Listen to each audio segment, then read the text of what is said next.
CinemaCon just gave us our first look at Spider-Man Beyond the Spider-Verse. If last week wasn't the best week for nerds like me, this week definitely will be. Last week we had 4 episodes of top tier television drop. 3 on the same day. We had the start of the new Darth Maul show, the start of the new Boys season, a new Invincible episode, and another Daredevil Born Again episode. And by the way, that Daredevil episode had some of the best fight choreography in the entirety of the MCU. And now this week is CinemaCon week. So we're not just getting more episodes from these great shows, we're also getting a ton of movie news throughout the entire week.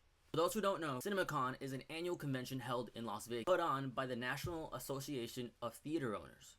Basically, the biggest movie chains in the world get together, and all the major studios come along, pitch them the next movies they have coming out for the next couple of years. It's actually one of the few events where studios will show a lot of footage, clips, teasers to an audience of theater owners and press.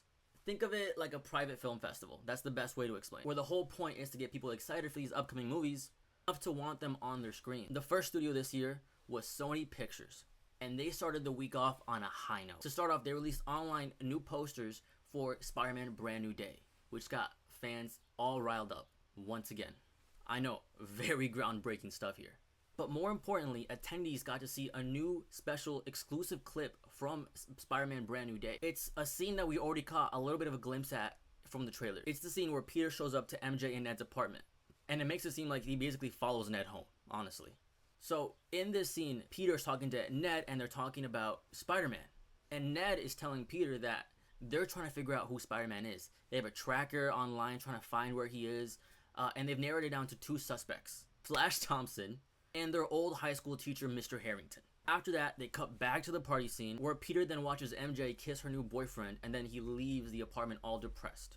Heartbreaking. Can't wait. Then from there, it cuts to a new sizzle reel, a lot of the same footage we have seen, but this time it includes a new scene of Spider-Man being surrounded by Department of Damage Control agents, where then we get some more quippiness from Spider-Man, which is great. He then says, "Oh, it's like that," and then starts to comically stretch as if he's preparing to fight, and then he says, "I'm not in high school anymore." So this feels like this movie's gonna be pretty epic. Next up, our first real preview of Spider-Man Beyond the Spider-Verse. Just like Spider-Man Brand New Day, Sony's giving something to the fans here. They give us 4 new stills of Spider-Man Beyond the Spider-Verse. And right after that, you can tell this movie's gonna be amazing and really emotional. There's one image in particular that's standing out to me, which is Miles and his dad. I am preparing to cry. I know it's gonna happen. But the attendees in the room actually got something better. They apparently saw the actual opening of the movie. And from the description given to us, it seems like the movie picks up right where Across ended. We have Miles tied up in the punching bag with Prowler Miles looking at him, and apparently there's a conversation between the two of them where then Prowler Miles is telling our Miles that he doesn't know how to pronounce his own last name. After that, it cuts to a bunch of animatics and unrendered animation of the movie. But the biggest takeaway here, they didn't announce it getting delayed again. So that's a win for me. Next, we have The Social Reckoning, with a follow-up to Fincher's Social Network movie. Now, Jesse Eisenberg, Andrew Garfield, they're not coming back for this movie. This movie takes place in the future and are using different actors. It was said to have sharp dialogue, a lot of congressional hearings, and really focus on the scandals that Facebook has had over the past few years. So it should be pretty interesting. Next movie we have is Jumanji Open World. The gang is back, and in this movie, the game is bleeding into the real world this time, just like the original movie.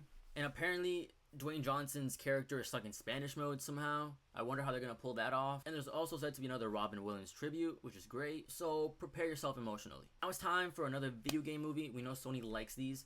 We have Resident Evil. Barbarian director Zach Krieger is taking on Resident Evil. And based on the teaser alone, his style definitely fits this movie. And there's no plot gimmicks this time, just straight linear horror, which honestly might make it scarier. Now, CinemaCon will run all week long. Tonight we have Warner Brothers and Godzilla -1, so that should be very exciting. In the coming days, we have Universal, Amazon, Paramount, Disney, and a bunch of smaller projects spread throughout. So make sure to stay tuned. And if you enjoyed this and you want to watch more, hit the like and subscribe. What do you think of the Spider-Man news? Are you hyped for Brand New Day? And are you ready to cry during Spider-Verse? Let me know, guys. I'll be back tomorrow with more CinemaCon news.